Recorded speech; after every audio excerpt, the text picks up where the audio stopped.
유명한 가수들이나 유명한 운동선수들을 보면 하루아침에 된 것이 아닙니다.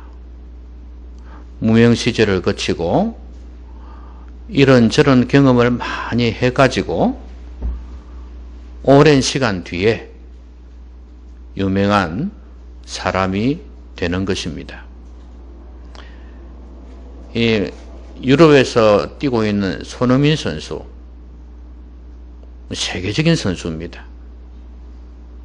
근데 그 선수도 제가 한 5, 6년 전에 축구하는 걸 본 적이 있거든요. 별로더라고요. 지금에 비하면 별로예요. 우리나라 국가대표 A매치를 뛰는데도 별로였어요. 그런데 유럽 무대에 가서 이 팀, 저 팀에서 이렇게 경험을 하고 부딪혀보고 힘들어하고 괴로워하고 그런 크고 작은 경험들을 해가면서 오늘날의 손흥민 선수가 되었다 그 말이죠. 가수는 안 그렇겠습니까? 아마 모든 분야가 다 그럴 것입니다. 우리의 신앙도 그렇습니다. 하루아침에 위대한 인물이 되는 거 아니에요. 그 위대한 인물이라는 것이 누구 기준인지는 생각해 봐야 되겠지만 그냥 사람들이 그냥 볼 때 저 사람은 위대한 믿음의 사람이다 그렇게 판단할지 모르지만 하나님께서 보실 때 위대한 믿음의 사람은 이 하루아침에 되는 게 아니더라 그 말이에요. 작은 경험이 쌓여서 나중에 큰 믿음의 사람이 되는 것입니다. 가장 대표적인 사람이 베드로 아니겠습니까? 베드로 하면 예수님의 수제자라 그렇게 말하고 있죠. 또 성경에서 사도행전 이후에는 정말 믿음의 모습을 보여줄 뿐만 아니라 하나님의 놀라운 기적도 경험하고 또 많은 영혼들을 주님께로 이끄는 이 귀한 사역의 쓰임을 받는 것을 보게 됩니다. 그럼 베드로가 처음부터 그랬느냐? 아니에요. 이 사람 역시 크고 작은 영적인 경험들을 하게 됩니다. 실패도 해보고 그 다음에 또 주님을 부인도 해보고 이런저런 작은 크고 작은 경험들을 통해서 위대한 사도가 된 것입니다. 오늘 본문은 베드로가 어찌 보면 처음이라 할 수 있어요. 본격적인 기적 같은 일들을 체험하는 것은 그 사건을 오늘 살펴보고자 합니다. 이것을 잘 살펴보시면 이 사람이 이런 경험들을 통해서 하나님의 살아계심을 체험하는 이런 걸 통해서 믿음의 길로 들었었구나. 그리고 점점 믿음이 돈독해지고 결국엔 주님의 쓰임을 받기에 합당한 사람으로 준비가 되어 가는구나 하는 걸 알게 될 것입니다.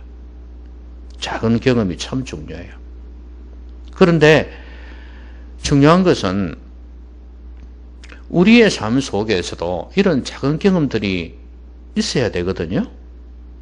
또 있을 수 있고요. 근데 중요한 것은 내가 얼마나 진정성을 가지고 주님을 따르느냐에 따라서 그것이 나에게 작은 좋은 경험으로 남아질 수도 있고 그렇지 않을 수도 있습니다.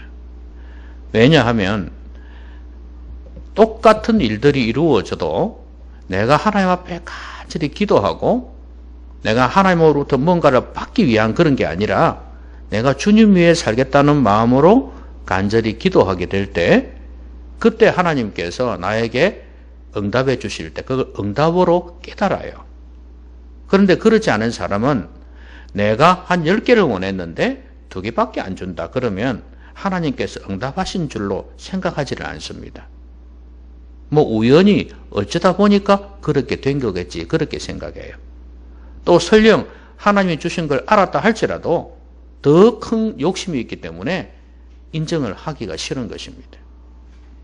여러분의 삶에서 한번 잘 돌아보십시오.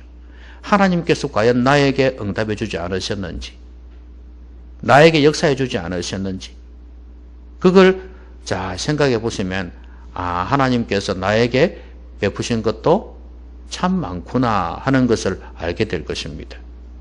그러면 그런 믿음을 통해서, 그 확신과 감사를 통해서 또 다음 단계로 나아가게 되고, 그래서 또 하나님의 놀라운 은혜와 역사들을 체험하게 되는 겁니다. 그게 쌓이고 쌓이면서 결국엔 믿음의 사람으로 서가는 것입니다. 오늘 베드로가 하나님의 살아계심을 체험한 이 놀라운 사건, 어쩌면 여러분들이 너무나 잘 알고 있는 사건일지 모릅니다. 그러나 여기에 또다시 우리에게 주시는 메시지가 있습니다. 그것을 잘 살펴보면서 여러분이 하나님의 살아계심을 경험하는 좋은 시작점이 되기를 바랍니다. 오늘은 여러분 다 알다시피 예수님께서 게네사렛 호숫가에, 이 게네사렛은 게네사렛 쪽에서 보았기 때문에 게네사렛 호숫가라고 그런 것입니다. 이게 바로 갈릴리 호수입니다. 자, 여기에서 배 두 척이 있는 것을 보셨습니다. 어부들이 배에서 나와서 그물을 싣고 있었어요. 그런데 그 배 하나가 시몬의 배라고 그랬습니다. 베드로.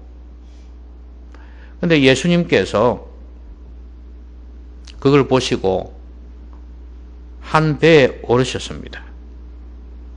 그 시몬의 배였던 거예요. 그래서 육지에서 조금 떼기를 청하시고 그 배에 앉아서 무리를 가르치셨다 그랬어요. 그럼 무리를 가르치셨다는 말씀은 배에서 해변가에 있는 그 무리들을 가르치셨다 그 말이거든요. 그러면 이제 주님께서 배에 딱 앉으시고 옆에는 베드로가 있을 거 아니겠어요. 그리고 이제 해변가에는 사람들이 막 몰려왔어요. 그 사람들에게 말씀을 가르치셨습니다. 무슨 말씀을 가르치셨는지는 여기에 나와 있지는 않아요. 근데 무리도 들었고 베드로도 들었을 겁니다. 그런데 말씀을 마치시고 난 뒤에 시몬에게 이렇게 말씀하십니다. 물론 이것도 일종의 말씀이죠. 깊은 데로 가서 그물을 내려 고기를 잡으라. 이렇게 말씀하셨어요.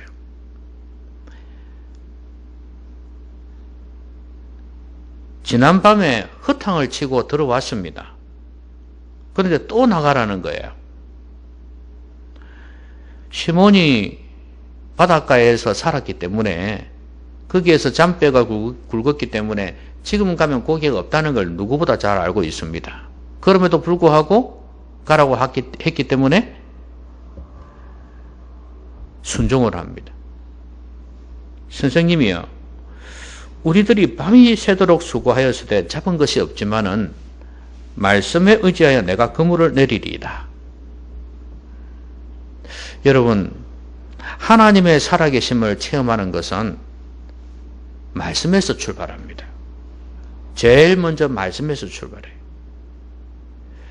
베드로가 지금 주님의 이 말씀에 순종하게 된 것은 그 전에 주님께서 배에 앉으셔 가지고 가르치셨던 그 말씀 때문이라고 생각합니다. 그 말씀의 내용이 무엇이었는지는 확실히 모르지만 짐작을 할 수 있지 않겠습니까? 구약 성경에 대한 개요가 있었을 것이고 예수님이 어떤 분이신지에 대한 말씀도 하셨을 거예요. 그래서 야, 이분이 보통 분이 아니구나 하는 그런 생각을 갖게 되었을 것입니다. 아마 예수님에 대한 생각, 이게 바뀜으로 인해서 아직도 랍비라 그러잖아요. 선생님이라 그러지 않습니까?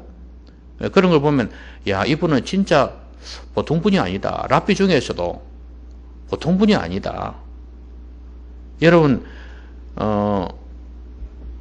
믿음 좋은 성도가 목사님의 말씀에 순종하는 경우가 있잖아요. 그렇죠? 그런 것처럼 오늘 지금 이 사람도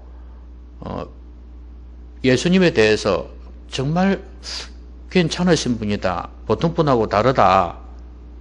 말씀의 권세가 있고 보통 분위기, 이 아우라라 그럽니까? 예수님에게서 나오는 그런 풍채, 광채, 어떤 빛 이런 것들이 이게 보통 분하고 다르다 이거죠. 그래서 순종을 하게 된 거 아니겠습니까? 하나님의 말씀은 우리의 생각을 바꿔줍니다. 그리고 우리의 태도를 바꿔요. 베드로는 분명히 많은 변화를 그 짧은 순간에 경험을 했습니다. 그렇기 때문에 정말 상식적으로 이해가 되지 않는 말씀이지만 순종을 하는 거거든요.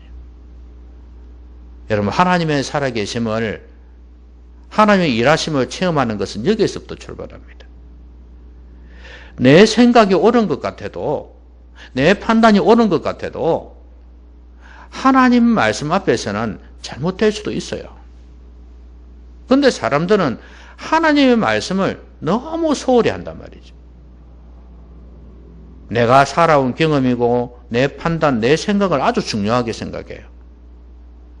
영적인 세계는요, 무궁무진하기도 하지만 우리가 이렇게 영적으로 깨어있지 않으면 느끼지 못하는 세계가 있어요. 그렇기 때문에 하나님의 말씀이 성령님과 함께 우리 가운데 전해질 때 우리의 생각이 바뀌어져요. 영적인 분위기가 바뀌어져요. 여러분, 자연인하고 성도하고 차이가 바로 그것입니다. 믿지 않는 사람들의 모습은 바로 그래요. 그런데 성령이 안에 거하는 성도는 다르다 그 말이에요. 더더구나 그런 성도가 하나님의 말씀을 제대로 듣게 되어질 때 영적인 분위기가 달라진다. 그러니까 하나님께서 내 삶 가운데에서 역사하기를 정말로 원하신다면, 하나님의 살아계심을 경험하기를 원하신다면 말씀으로 돌아가십시오. 그냥 말씀이 아니라 주님이 가르친 말씀이잖아요. 그렇다면 오늘날은 어떻게 해야 되겠어요? 성령께서 역사하시는 말씀이다 그 말이에요. 예수의 영이신 성령께서 가르쳐 주시는 말씀이다 그 말이에요. 기도하면서 성령께서 깨닫게 해주시고 감동시켜 주시는 그런 말씀이 우리 가운데 많아질 때, 그때 우리의 생각이 바뀌기 시작합니다. 삶의 태도가 바뀌기 시작합니다. 그리고 인생의 목적이 바뀌기 시작합니다. 얼마나 중요한지 몰라요. 그러니까 보십시오. 내 생각에 맞지 않는다 할지라도 순종하는 거 보십시오. 여러분, 하나님의 역사하심을 체험하려면 순종이 있어야 됩니다. 그렇지 않겠습니까? 하나님께서 뭐라고 말씀하시는 게 있어야 되지 않겠어요? 그리고 순종을 할 때, 그때 하나님의 기적을, 하나님의 역사를 체험할 수 있지 않겠습니까? 순종. 그런데 내가 밤이 맞도록 수고하였으되 얻은 것이 없지만, 잡은 것이 없지만, 이게 참 중요해요. 내 경험으로 볼 때는 아니지만, 내 생각으로 볼 때는 아니지만 순종하겠습니다. 여러분, 권리 포기해요. 아니, 권리도 아니죠. 이거는 나를 죽이는 거예요. 이 작업 없이는 하나님의 역사 절대로 체험할 수 없습니다. 여러분은 수많은 설교를 듣고 있습니다. 그러면 설교를 들으면서 얼마나 그 말씀 앞에서 내 자신을 죽이고 있냐 이거예요. 아, 내 생각과 다르네? 이거 목사 지 생각이지? 그렇게 비웃고 넘기시지는 않습니까? 잘 판단해 보시라고요. 이게 지금 하나님의 말씀을 풀어서 강의하는 것인지 설교자가 자기 말 하는 것인지 한번 잘 생각해 봐요. 그러면 답은 나올 겁니다. 하나님의 말씀은 절대 순종하는 것이 중요합니다. 하나님 말씀에 순종하지 않는데 어떻게 하나님이 역사하시겠습니까? 여러분, 하나님은요, 순종하는 자에게 역사를 하시지 믿음으로 살지 않는데 도와주지를 않습니다. 어떤 사람들은 그래. 하나님이 응답해 주시고 도와주시면 내가 믿음으로 살 거 아니까. 이렇게 말하지요. 천만에 만만해요. 하나님을 만홀히 여기시면 안 됩니다. 하나님 절대 속지 않습니다. 그러면 누구에게나 다 그렇게 해주게? 그렇지 않습니까? 안 믿는 사람이든 누구든 하나님이 응답해 주면 다 믿음으로 살겠네요? 그럴 것 같습니까? 그게 아니기 때문에 하나님이 안 하시는 거예요. 여러분, 믿음이란 것은 누구에게나 쉽게 주어지는 게 아닙니다.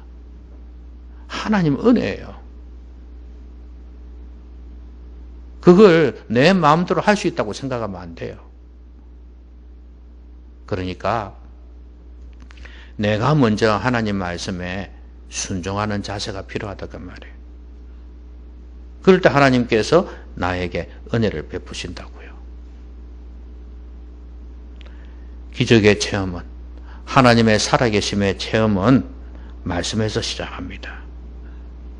말씀 생활을 새롭게 회복하시기 바랍니다. 근데 이렇게 하나님의 말씀에 순종해서 건물을 내렸습니다. 결과가 어떻게 되었습니까? 그렇게 하니 고기를 잡은 것이 심이 많아 그물이 찢어지는지라. 여러분, 그물로 고기 잡아보셨습니까? 저는 어릴 때 어떤 경험을 했냐면, 우리 마을은 많이 이렇게 형성이 되어 있어요. 그래서 조수 간만에 차가 심해서 어떨 때는 물이 많이 빠질 때가 있어요. 그런 날이 있어요. 근데 한 번은 동네 사람들이 큰 그물을 들고 왔습니다. 그래가지고 배를 타고 그물을 가쪽에서 이렇게 쫙 뿌리는 거예요. 그물을 내리는 거예요. 그러면 이제 양쪽에서 잡고 사람들 해변가에서 그걸 이제 당기기 시작하는 거예요. 당기는. 아마 다른 나라에서 하는 것도 좀 보셨을 거예요. 그걸 지금은 하지 않더만 옛날에는 했었거든요. 그 잡아 당기는 거예요. 우리 아이들도 옆에 붙어가지고 막 당겼습니다. 근데 이제 해변가로 다 그물이 왔습니다. 고기가 얼마나 많은지. 이 고기, 저 고기 막 팔딱팔딱 뛰면서 고함을 지르지요. 그런데 우리는 아무리 고함 질러봤자 어른들이 줍니까? 안 주지. 전부 다 어른들이 갈라먹더라고. 갖고 가더라고요. 그걸 보면서 야, 참 신난다. 재밌다. 그런 생각을 했었어요.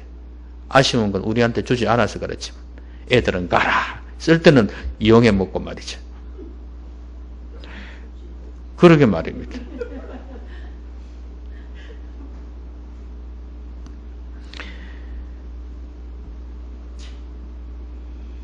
그물이 가득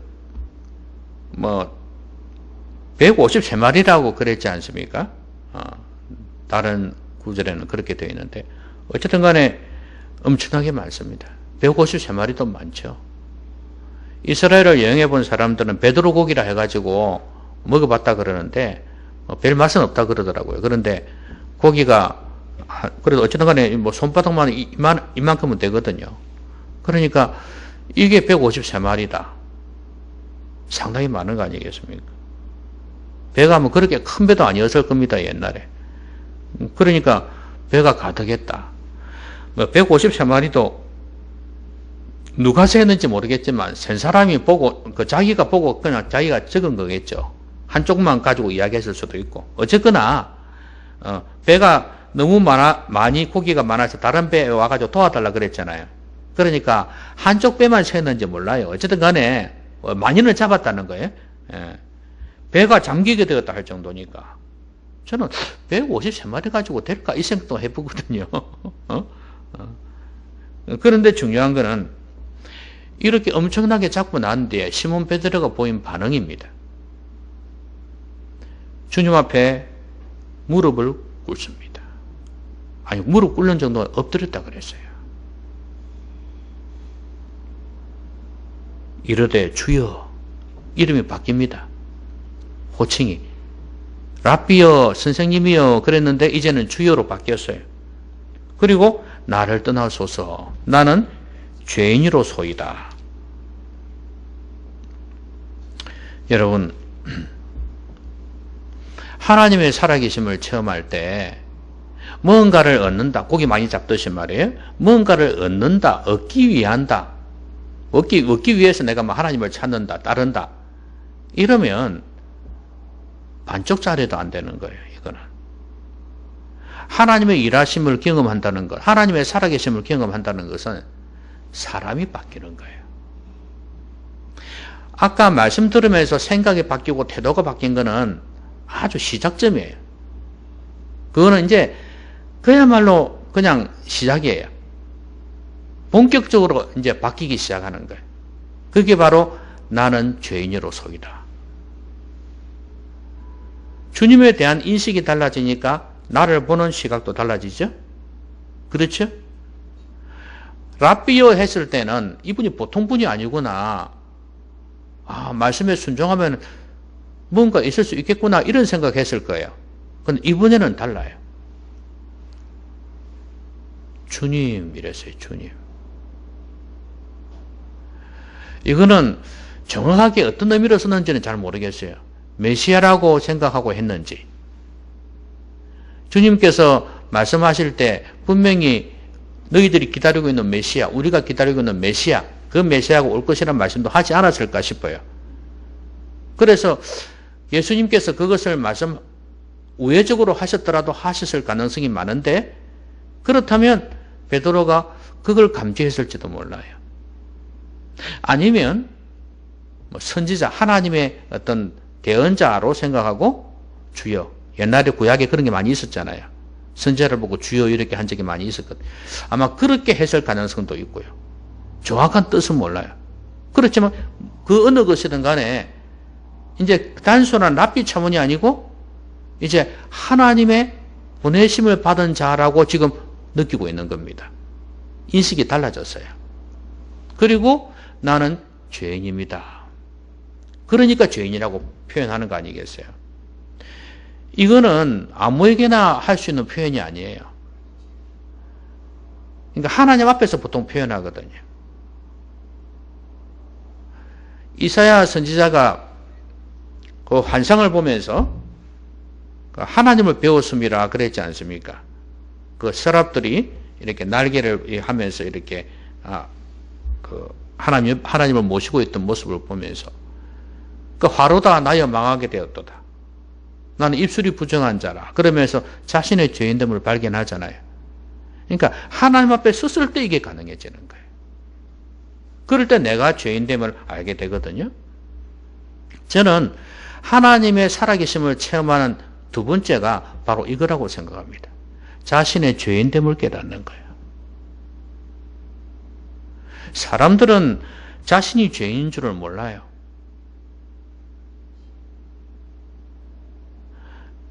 여러분, 죄는 누가 짓게 합니까? 마귀가 짓게 하지 않습니까?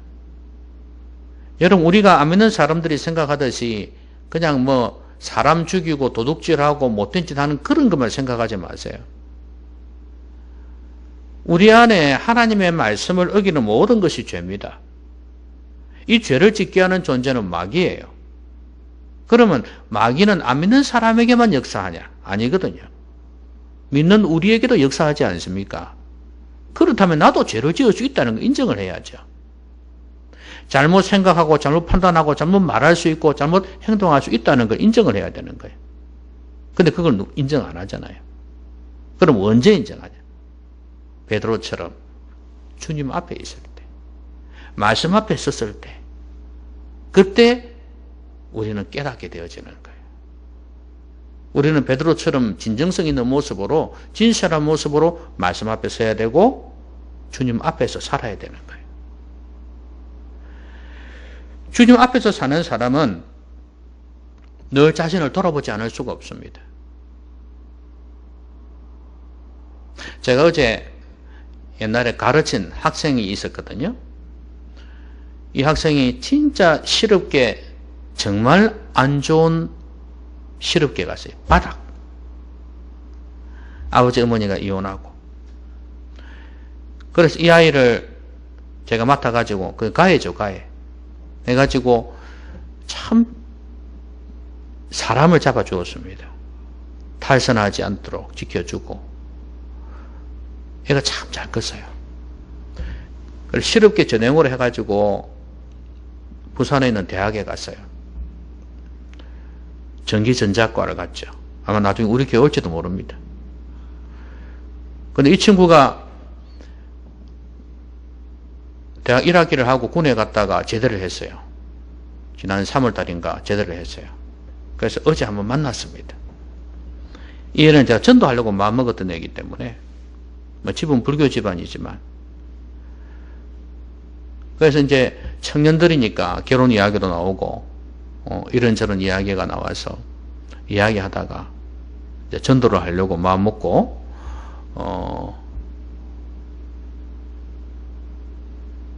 제가 3년 동안 그 애를 계속해서 교육을 시켰기 때문에 이 애가 벌써 군에 갔다고 이래도 이 생각이 세상 사람처럼 이렇게 되질 않았어요. 참 애가 깨끗해요. 좋아요. 얼굴도 잘생겼지만 얘가 참 마음이 순수하고 깨끗해요. 그 안 믿는 사람도 그런 사람이 있어요. 그 집이 그 어려운데도 보통 탈선을 많이 하거든요. 그 지도 내한테 고마워하는 거예요. 그 수박 한 덩이를 사왔더라고. 사가 와가지고. 그렇게 이제 이야기를 했는데, 그 중에 요즘 아이들이 얼마나 성적으로 타락했는지 모른다. 자기도 인정하더라고. 맞다고. 그러면서. 그래가지고, 하나님을 믿게 되면, 누가 보든 상관없이 하나님 앞에서 내 자신을 바라보게 된다. 자기도 공감을 해요. 그래서 자기도 믿음의 사람이 되어야 되겠다, 믿음의 사람을 만나야 되겠다는 생각을 하게 되죠.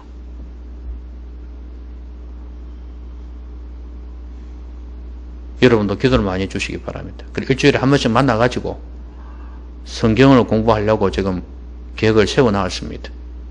저도 바빠요, 많이.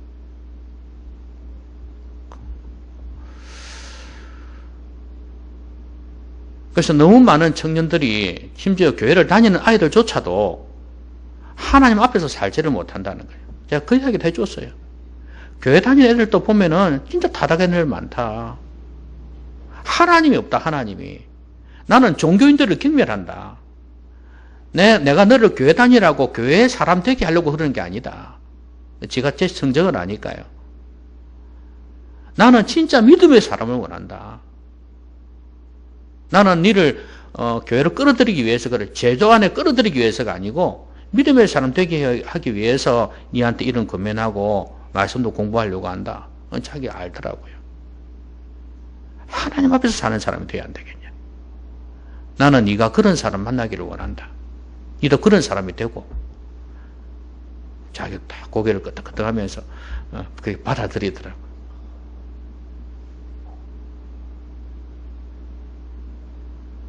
자기는 진짜 인생 밑바닥이었거든요. 그런데 참 제가 돈을 받고도 했지만 돈이 문제가 아니고 저는 내가 그동안에 3년 동안 베풀어 준 게 뭔지를 아니까 그러는 거예요.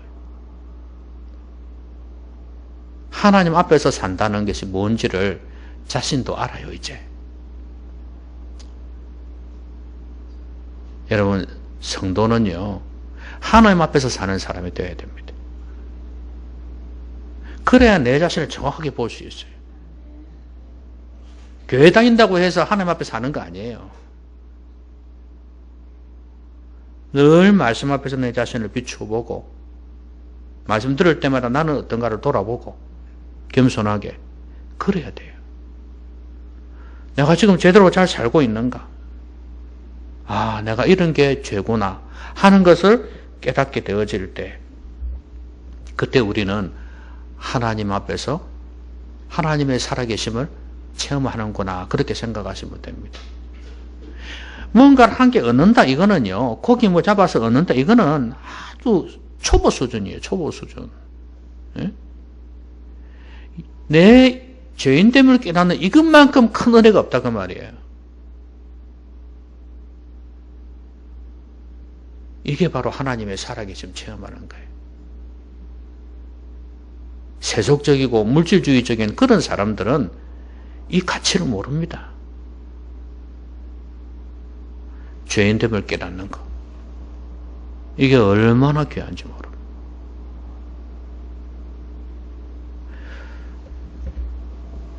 자, 말씀에서 출발합니다. 그리고 죄인됨을 깨닫는 거. 이게 하나님의 살아계심을 체험하는 비결이에요. 마지막이 뭐냐 하면 이렇게 무릎 꿇고 엎드려서 간청하는 이 베드로에게 주님께서 뭐라고 말씀하셨습니까? 사람을 낚는 어부가 되게 하리라 이렇게 말씀하셨어요. 놀라지 말라. 무서워하지 말라. 많이 겁을 먹었던 모양이죠. 그 말은 진짜 하나님의 어떤 그 대리자 같은, 그러니까 선지자나 이렇게 진짜 하나님의 권위를 가진 그런 거 있잖아요. 직접적인 권위를 가진 그런 존재로 생각했던 것 같아요. 아니면 천사든지 뭐 사자 그 정도로 생각했던가 봐요. 아니면 메시아. 좀 겁을 먹고 있었어요. 신기하죠? 너무 기적 같은 일이 일어나니까. 근데 무서워하지 말아라. 이제 후로는 내가 사람을 취하리라. 그들이 베드로를 육지에 대고 모든 것을 버려두고 예수를 따르니라. 이게 여러분 하나님의 살아계심을 체험할 때 나타나는 결과예요.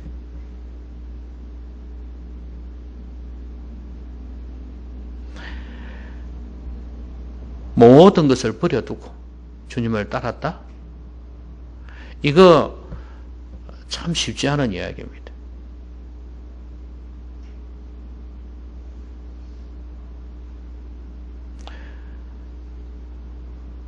요즘 교회 다니는 사람들 이런 이야기 들으면 어떤 전설 같은 이야기로 들을지 모르겠습니다.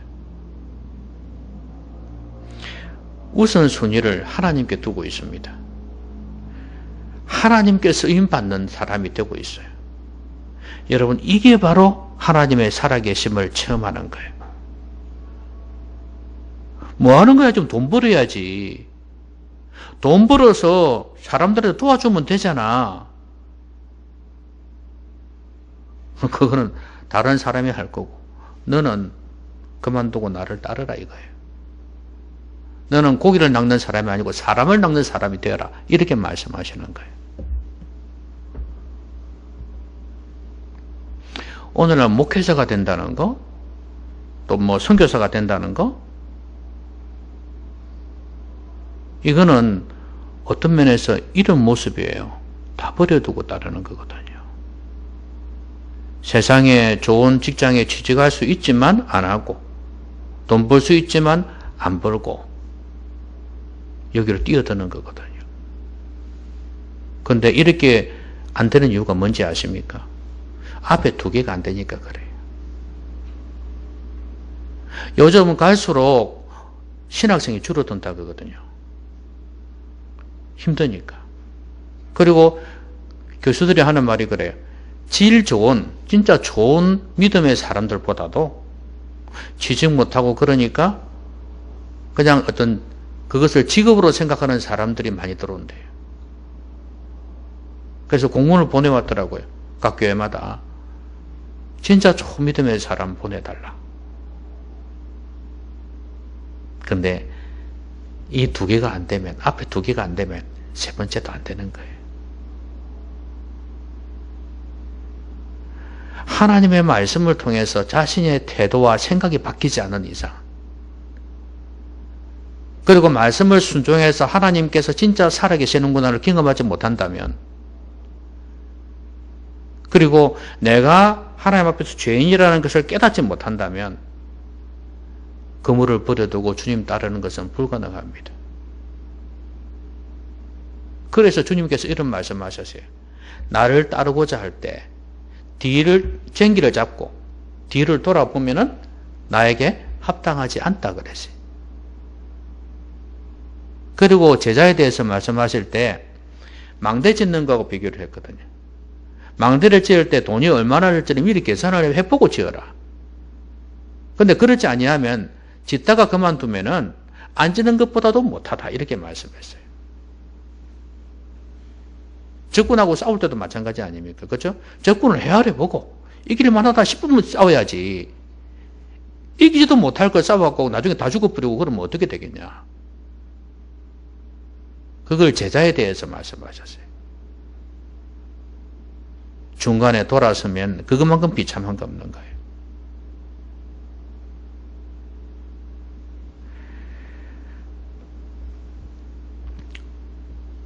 우리 인생의 모든 것을 지배하시는 분은 하나님이십니다. 여러분, 어제 그 친구도 제가 이 말 하니까 알아들어요. 너 결혼하면은 애 낳겠지? 애 놓으면은, 그 다음에 애 키우고 크면은 늙겠지? 그 다음에 죽겠지? 그 다음 뭔데? 동물도 다 하는 거 아니까, 이런 거는. 그 다음 뭐냐? 자기도 공감을 해요. 여러분, 믿음 없는 그 아이도 그렇게 공감하는데 우리 성도들이 그 공감 못하겠습니까? 인생이 이래가지고 진짜 의미가 없는 거라는 것을 다 아는데, 여러분, 하나님께 쓰임받는 것, 나는 정말 하나님께 쓰임받고 있는 거를 한번 생각해 봐야 됩니다.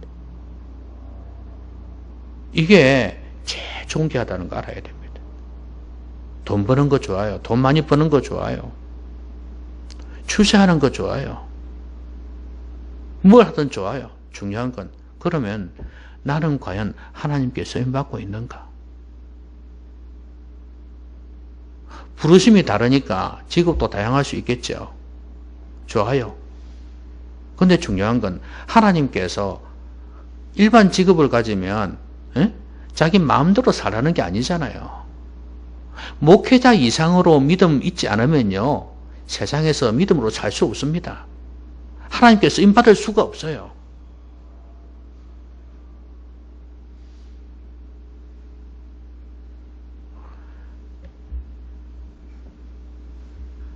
하나님께 사람 낚는 업으로 쓰임받는다는 것, 이것이야말로 하나님의 살아계심을 체험했구나 하는 것을 알 수 있습니다. 말씀드리겠습니다. 작은 경험들이 모여서 큰 경험이 되고, 그래서 믿음이 쌓이고 쌓여서 견고해지고 좋은 믿음의 사람이 되는 거예요. 근데 이런 경험이 없다면 어떻게 하나님의 사람이 되겠냐 그 말이에요. 여러분도 하나님을 경험하시기 바랍니다. 하나님의 말씀을 잘 들으십시오. 들으면서 내 생각을 바꿔야 됩니다. 옛날에 이렇게 생각했는데 아니구나. 이렇게 생각해야 되겠구나. 이렇게 생각과 태도로 바꿔야 돼. 내 인생을 이제 어떻게 살아야 되겠구나. 이게 바뀌어야 돼. 그리고 하나님에 대해서 이때까지 베드로는 자기 동료들도 마찬가지지만 하나님에 대해서 너무 뭐랄까요? 비상적으로 알고 있었어요. 하나님의 살아계심을 전혀 경험 못했어요. 그런데 오늘에야 그걸 시작하게 된 거예요. 우리도 그럴 수 있어요. 이때까지 교회를 다녔지만 하나님의 살아계심을 체험하지 못했을 수 있어요. 그러면 하나님의 말씀에서부터 출발하십시오. 말씀을 잘 듣고 말씀에 순종하십시오. 내 생각과 안 맞아도, 내 경험하고는 달라도, 이익이 없는 것 같이 보이고 아무 유익이 없어도, 이해가 안 돼도 순종하라고 말이에요. 그럴 때 하나님의 일하심을 경험할 수 있을 것입니다.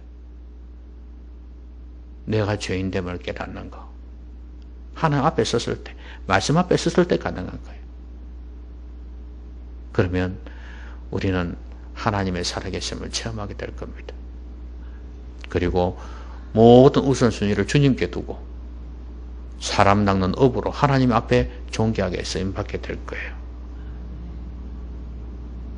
우리 인생이 이것 말고 무슨 의미가 있겠어요? 여러분 모두가 하나님의 살아계심을 꼭 경험하기를 바라고 자꾸 경험하기를 바라고 그래서 믿음의 사람, 하나님이 인정하시는 참된 일꾼들, 믿음의 사람들이 되시기를 주의 이름으로 기원합니다. 기도합시다. 말씀 생각하면서 한번 기도하겠습니다.